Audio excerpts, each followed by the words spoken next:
horta waxa weeye inagu horta niman dadkaas waaba seediyaashay u badan yihiin baa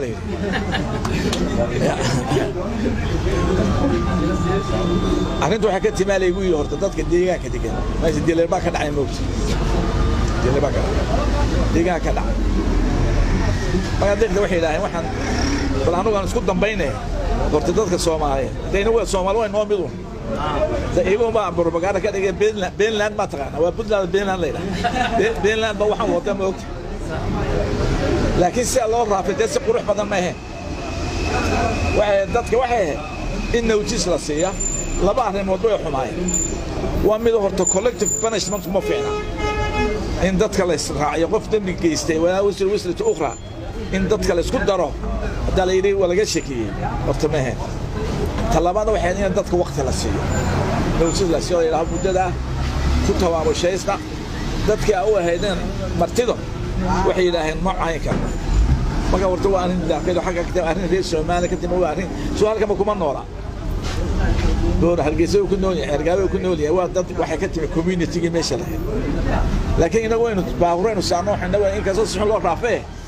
ma jeertooyintu intuu isku qabto shan uu toogan jiray marka ma laga qaxiyo ayagu isqarxiyaan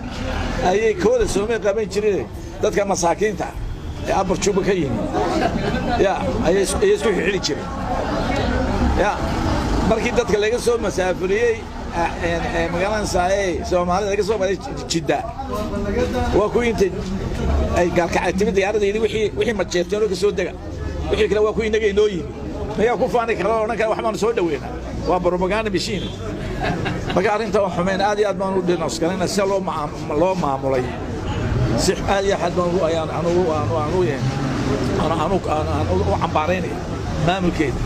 sidii Sacuudigu ma yeeleen Sacuudiga waa naga Sacuudi joog jiray qof soo shaqeeyay caruus guri joogta laga qaado waa ceeb weey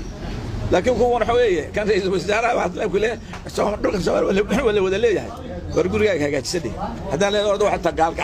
wareer mudugo waqooyiga gaalka ay ma tigi karo dawlad kale gudoomiye waxaad ku celcelisay qabyaalad ku celcelisay yaana la is oran karin dadkan la raafay qabyaalad baa loo raafay maadaama dad oramaha wadankii joogan carab ay joogto ajaanib kale ay joogto qabyaalad baa loo raafay ma wala iyagana wala raafay soo sheegay orama ku jirta iyaga wala wixii aan ahayn dadkii dalka lahaa dadka dagaal ahayn way u bateen reerkani